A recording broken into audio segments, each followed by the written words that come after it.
really want me on the team? What's your approach to recruiting? You want first place, come play with me. You want second place, go somewhere else. Like I would watch Magic play. I'd watch Michael play. And I would see them do these unbelievable things, and I'd say, you know, can I get to that level? I don't know, but let's find out.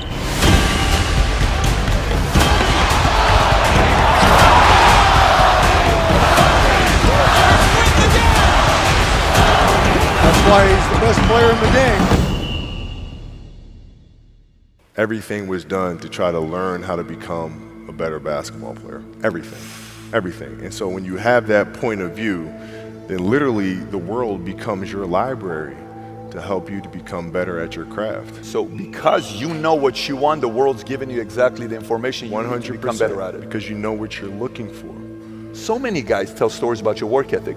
Yeah. What was really your work ethic like, and for how long did you stay disciplined? Well, I mean, every day. I mean, since for 20 years. I mean, it was an everyday process and trying to figure out strengths and weaknesses. For example, jumping ability. Man, my vertical was a 40. It wasn't a 46 or a 45. My hands are big, but they're not massive. Right? So you got to figure out ways to strengthen them so your hands are strong enough to be able to palm a ball and do the things that you need to do. Quickness, I was quick, but not insanely quick. I was fast, but not ridiculously fast. Right? So I had to rely on skill a lot more. I had to rely on angles a lot more. I had to study the game a lot more. And but I enjoyed it though. So like from the time I can remember when I started watching the game, I studied the game and it just never changed. It's a good separation for me, emotionally, to be able to put myself in a place where at practice or when I'm training or during games, I switch my mind to something else. I switch my mode into something else, right? For me, it's the equivalent of Maximus, Decimus, Meridius, and Gladiator picking up the dirt, smelling the dirt. It's go time, right? So that was my mental switch. It was like an actor getting ready for a film. You got to put yourself in that cage. When you're in that cage, you are that character. And then when you leave there, it's something completely different. But when I'm in that cage, bro, don't touch me, don't talk to me. Just leave me alone. How did you get mentally and emotionally so strong where it doesn't bother you?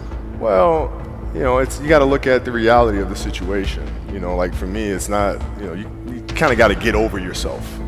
It's not about you, man. Like, okay, you feel embarrassed. You're not that important. Like, get over yourself. That's where you go. Get over yourself, right? Like you're worried about how people may perceive you and like you're walking around and it's embarrassing because you shot 5 air balls. Get over yourself, right? And then after that, it's okay, well, why did those air balls happen? Got it. High school, year before, we played 35 games, max, right? Week in between, spaced out, plenty of time to rest. In the NBA, it's back to back to back to back to back to back to back. I didn't have the legs. So you look at the shot, every shot was online, but every shot was short. Right? I gotta get stronger. I gotta train differently. The weight training program that I'm doing, I gotta tailor it for an 82-game season so that when the playoffs come around, my legs are stronger and that ball gets there.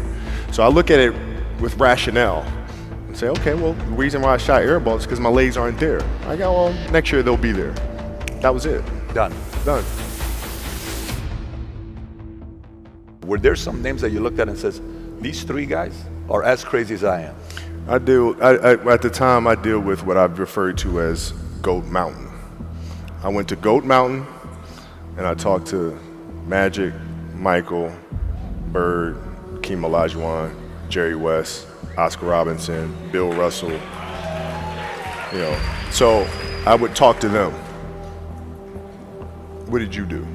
What were your experiences? Michael in particular, he's become my big brother. He's been my big brother since I first came in the league. And what was that process like? So I went to them and started understanding the ins and outs of the game and how they approach things and their level of detail and obsessiveness, and that's what I did. The players that had that passion but weren't willing to commit their entire lives to doing that, right? It's a choice, right? You have other things, you have family, you have all these other things that you have to do. The game can't really be your number one priority. And so I was just looking at that like, man, this is gonna be fun. If I'm buddies with you from high school, if I'm a cousin of yours, what happened to our relationship? How did that gravitate when you went into the league and you're determined to become the greatest, or you're determined to become one of the greatest? What happens to our relationship? Oh, it suffers. It does suffer. Oh yeah. Okay. Yeah. Because And you understood that. You were okay yeah. with that. Well, yeah. And the people that love you, like friends and family, like they know that about you. Got it. So they let you be you. And when you reconvene, you pick back up where you left off. But make no mistake about it, everything in between is lost, right? So those long-term relationships, the commitment of time of, taking vacation. Like I see a lot of players take vacations with other players that are close friends. And they'll just take vacations just to take vacations, or just hang out just to hang out. Like I never did that. Why not though? Why didn't you do that? Well, because when I retire, I didn't want to have to say, I wish I would have done more. I don't want that. I don't want that. You got a lot of people paying their hard-earned money to come watch you perform. Perform. It's your job to be in shape. It's your job to be strong enough to perform at that level every single night. And as a competitor, I'm not ducking shit. Like it's not, oh my God, my back hurts, I'm sore, we got to play Vince Carter and Toronto Raptors tonight. We actually had this happen. We had a game against Toronto in 2000, and Vince was tearing the league up. My back was jacked. But like the perception of that, like what?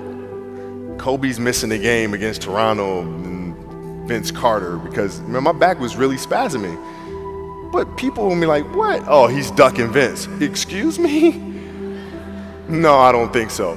So I would be in the layup line like, okay, there's a lot of days where you can rest and recover. Today ain't one of them. Your back can bother you any other day. That shit ain't bothering me today. Wow. He gonna have to see me today. Yeah. Oh man. Yeah. If you're looking at a big investments you got to make, what is the decision-making process there? Do you call? Is there first you do your own research? You take this much time. You call an advisor. Is there a system you follow? It's pretty simple for me. It's do you understand the business? Is it a business that you can help in some form or fashion? What are the barriers of entry to that business? And then the entrepreneurs themselves, the company itself. Right? Do they have a culture that you believe is sustainable? Are these leaders people that you believe in? Are they people that are obsessives? And in turn, have they created a culture of obsessiveness? So I tend to look at those 4 factors, and that's it. That's big right there, by the way. I don't know if you guys caught that right there. That's pretty massive right there. Same determination. What's your current work schedule look like today? It's different because I personally am not writing every word of the novels. I am not animating the films. What I have to do now is make sure that the people that we bring in, these obsessives that we bring in, are challenging themselves to do the best job that they think they can do. That's what I'm there for, is for them to constantly look in the mirror and self-assess and challenge themselves. If we have a project and you're saying, okay, I can do that, that's not the project we want. The projects that say, I don't know if I can animate that. I don't know how to write that story. I don't know how to do that. Those are the things we want, because through that curiosity, you'll reach a level that you didn't think was possible. And so running the studio, that's what I'm doing.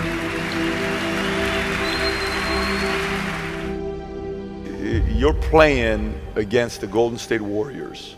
Score is 107-109. You guys are close to getting into the playoffs. You know exactly what happens in the game. You go up, you're about to take your shot, and then all of a sudden, boom, Achilles happens, right? He went and hit the free throws, and then you walked off the stage. Yeah. And you got the surgery done. when I went in the trainer's room, my kids are in there, and they're looking at you and stuff, and I'm looking at them, and I'm like, it's all right. Dad's gonna be all right. It'll be fine. It'll be all right. It'll be all right. It'll be all right. As a parent, you gotta set the example. You gotta set the example. This is another obstacle. This obstacle cannot define me. It's not gonna cripple me. It's not gonna be responsible for me stepping away for the game that I love. I'm gonna step away on my own terms. And that's when the decision was made that, you know what, I'm doing it. Doing it. You're a freaking beast, bro. Yeah, hey.